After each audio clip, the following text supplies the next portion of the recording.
Opticien Lunetiers sans frontières a constaté que les enfants à l'école qui avaient une mauvaise vue étaient écartés de l'éducation et retournaient travailler chez leurs parents. Alors le projet est né d'une collaboration entre Aéroport de Paris, la Maison de l'Environnement et Aviation sans frontières qui ont mobilisé les conseils municipaux d'enfants des collectivités autour d'Orly et qui ont demandé aux enfants s'ils étaient d'accord pour collecter des lunettes d'occasion et des lunettes neuves.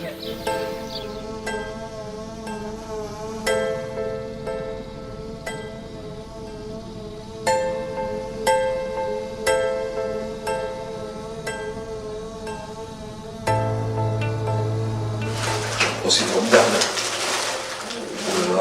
Et ça va faire des heureux. Ah, c'est les enfants des conseils municipaux de Tour d'Orly. Qui ont récolté les lunettes. Elles sont numérotées, mais elles sont trop... Oui, merci voilà. beaucoup. C'est gentil. Très gentil. Nous, où on appuie le plus notre effort, c'est sur les enfants. Là, on fait des dépistages dans les écoles. Et effectivement, une fois dépistés à l'école, on les fait venir au centre, où là on fait un examen de vue un peu plus, je dirais, un peu plus précis. Et là, les lunettes, on les donne. Par contre, on demande aux instituteurs et voire aux directeurs des écoles de bien surveiller que les enfants portent leurs lunettes à l'école. Alors, les conséquences d'un gamin qui ne va pas à l'école, je laisse les deviner, c'est par exemple des déscolarisation totale. Donc je suis professeure de français au collège à Taos, qui se trouve près de Merzouga, presque frontière de l'Algérie, sud-est du Maroc. J'ai déjà constaté au début que les élèves ont des problèmes. Souvent, ils me demandent maîtresse, je veux me déplacer, je veux m'asseoir devant, etc.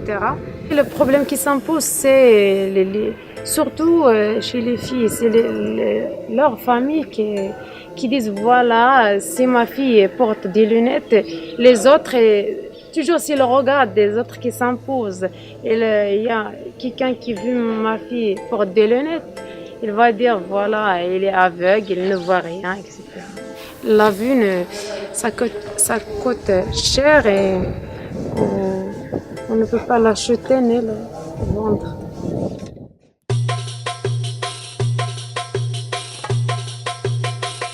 Bonjour, je m'appelle Ibrahim, je suis de Merzouga, 44 km. Et ouais, j'ai sorti de l'école avec mon problème de vue. J'ai resté un moment, j'ai allé en France, j'ai fait une opération. Je suis retourné avec mon âge, je ne peux pas retourner à l'école.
On a créé le dispensaire en 2010 On a eu l'idée de créer le dispensaire parce que après plusieurs problèmes trouvés au désert, on voulait construire notre dispensaire et que l'association elle-même gère le dispensaire. Et on l'a créé en 2010 et bon, là on a fini une partie parmi les opticiens et tout ça. Et on a aussi deux salles, une salle de consultation et de soins.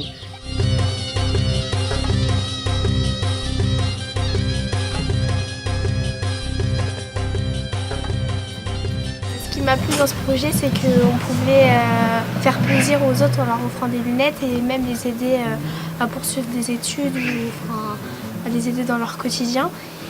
Nous, on est passé dans toutes les classes pour leur mettre au courant qu'on avait besoin de lunettes pour qui Se débarrasser de quelque chose qui va beaucoup servir pour des personnes qui des fois n'arrivent pas au vivre tellement leur vue sont basses et juste une petite paire de lunettes, ça peut beaucoup les aider.